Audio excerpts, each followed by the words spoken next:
अस्सलाम वालेकुम boys and girls, this is Shahzeb Khwaja, your physics teacher. आज की क्लास में हम लोगों ने 10th फिज़िक्स का लेक्चर नंबर 5 स्टार्ट करना है, चैप्टर नंबर 11, और टॉपिक का नाम है हमारा थर्मल एक्सपेंशन इन लिक्विड्स। और इसी के साथ साथ हम लोग देखेंगे कि what is real thermal expansion and apparent thermal expansion of liquid. इससे पहले पहले हम लोग ये चीज़ कवर कर चुके हैं कि लीनियर थर्मल एक्सपेंशन क्या होता है और वॉल्यूमेट्रिक थर्मल एक्सपेंशन क्या होता है सॉलिड्स के अंदर। आज हम लोगों ने एक्सपेंशन ऑफ लिक्विड्स को देखना है कि लिक्विड्स किस तरह एक्सपैंड करते हैं। तो आइए बगैर टाइम ज़ाया किए हम लोग लेक्चर को स्टार्ट करते हैं। सबसे पहला टॉपिक है हमारा thermal expansion in liquid. Thermal का मुराद थर्मल का लफ्ज थर्म से निकला है, जिसका मतलब हीट होता है।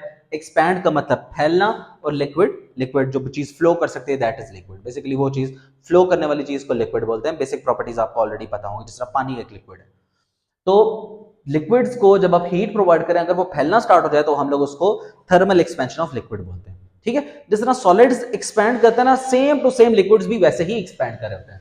हम लोगों ने लिक्विड्स के अंदर ये चीज पढ़ा है कि मॉलिक्यूल जो है ना लिक्विड के थोड़े थोड़े डिस्टेंस पर मौजूद होते हैं। तो जब इनको नीचे से आप हीट प्रोवाइड करते हो ना, तो same as in solids liquids के अंदर भी क्या होता है कि मॉलिक्यूल्स वाइब्रेट करने लगते हैं। ये वाला मॉलिक्यूल साथ वाले मॉलिक्यूल को वाइब्रेट कराता है, ये वाला मॉलिक्यूल साथ वाले मॉलिक्यूल को वाइब्रेट कराता है। इस तरह यह वाइब्रेशन जो है ना उनकी इंक्रीज करती जाती है। अच्छा, वाइब्रेशन जब इंक्रीज होती है ना मॉलिक्यूल्स की, तो मॉलिक्यूल्स एक दूसरे को धक्का लगाते हैं कि भाई दूर हो जा, गर्मी लग रही है मुझे। तो मॉलिक्यूल्स जब एक दूसरे का गैप बढ़ाते जाते हैं, उनका डिस्टेंस बढ़ता जाता है, और जब डिस्टेंस बढ़ता जाता है उसी चीज को तो हम एक्सपेंशन बोलते हैं। ठीक है ना। तो this is the thermal expansion of liquid. अब इसकी डिटेल्स देख लेते हैं। Just like in solids, liquid also expand on heating. Liquids भी सॉलिड की तरह एक्सपैंड करते हैं। On heating the molecules the liquid start to vibrate. जब आप हीट करते हो ना लिक्विड को, तो ये वाइब्रेट करना स्टार्ट हो जाता है।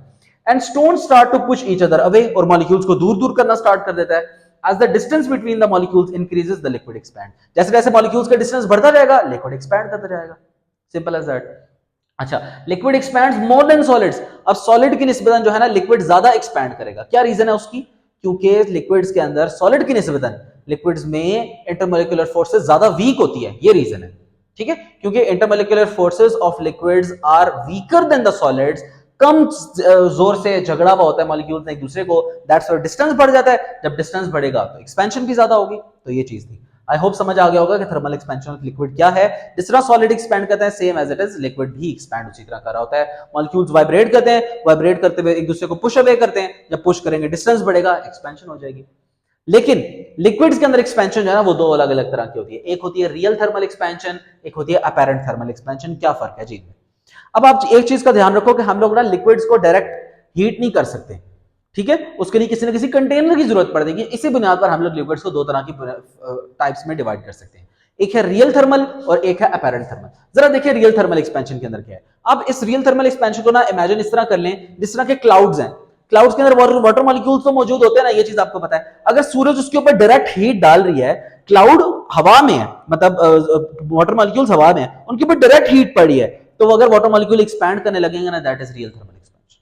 ठीक है, तो क्या है real thermal expansion? When the liquid is heated directly. जब लिक्विड को डायरेक्ट हीट करोगे वो एक्सपैंड करना स्टार्ट हो जाए। एक्सपेंशन की रीजन मैंने आपको ऑलरेडी बता दी। This increase in volume of liquid, उसको हम लोग रियल थर्मल एक्सपेंशन बोलते हैं। ठीक है, जिसके अंदर कंटेनर की जरूरत नहीं पड़ती। एग्जांपल मैंने अभी आपको दे दी। अच्छा, जिस तरह हम लोग वॉल्यूमेट्रिक थर्मल एक्सपेंशन सॉलिड्स के अंदर पढ़ते आए थे ना, same as it is liquid भी तीनों डायमेंशंस के अंदर एक्सपैंड कर रहा होता है। तो जो वॉल्यूमेट्रिक थर्मल एक्सपेंशन का फॉर्मूला हम लोगों ने निकाला था बीटा का, delta V V naught delta T proper derive किया था, वही फॉर्मूला रियल थर्मल एक्सपेंशन का भी होता है। तो आपके सामने गैमा आर का मतलब गैमा रियल थर्मल के लिए, और आर मतलब real expansion in liquid gamma, और आर मतलब रियल है। तो ये उसका फॉर्मूला बन जाएगा। ठीक है, just like volume thermal expansion of solid, ये बिल्कुल volume thermal expansion of solids की तरह ही एक्सपैंड करा होता है रियल थर्मल एक्सपेंशन में लिक्विड। तो इस वजह से उसका यही वाला फॉर्मूला डाल दिया। तो यूनिट आपने निकालना हो, पहले भी डिस्कस हो चुका है। वॉल्यूम का यूनिट मीटर क्यूब होता है, इस वॉल्यूम का भी मीटर क्यूब। मीटर क्यूब से कैंसिल। टेम्परेचर की यूनिट केल्विन होता है, जब ऊपर जाएगा तो केल्विन -1 हो जाएगा। तो ये इस तरह हम लोग इसका यूनिट भी निकाल सकते हैं। आगे हम लोग स्टार्ट करते हैं what is apparent thermal expansion की। अपैरेंट थर्मल एक्सपेंशन क्या है? ठीक है, अब जिस तरह हम लोग बात कर रहे थे ना कि सूरज अगर डायरेक्ट मॉलिक्यूल्स को हिट करे मॉलिक्यूल्स एक्सपैंड करते हैं, वो तो रियल था। अब अपैरेंट में क्या है? अपैरेंट के अंदर आपको किसी ना किसी कंटेनर की जरूरत पड़ी है। सपोज करें आपने एक देचकी ली, देचकी के अंदर आपने पानी डाल दिया, और पानी को आप नीचे से प्रोवाइड कर रहे हो, क्या? हीट प्रोवाइड करना स्टार्ट कर दी। तो ये जो देचकी अब में जो पानी एक्सपैंड करेगा ना, उसको हम लोग बोलेंगे अपैरेंट थर्मल एक्सपेंशन। लेकिन जरा सुनिएगा डेफिनेशन क्या है। कहता है when the liquid is heated in a container, जब लिक्विड को कंटेनर के अंदर हीट किया जाए। अब देखिए क्या होगा ना, लिक्विड तो इसके अंदर मौजूद है, वो तो एक्सपैंड करेगा ही करेगा, लेकिन ये क्योंकि एक सॉलिड बॉडी का कंटेनर बना है, साथ ही साथ सॉलिड भी एक्सपैंड कर जाएगा।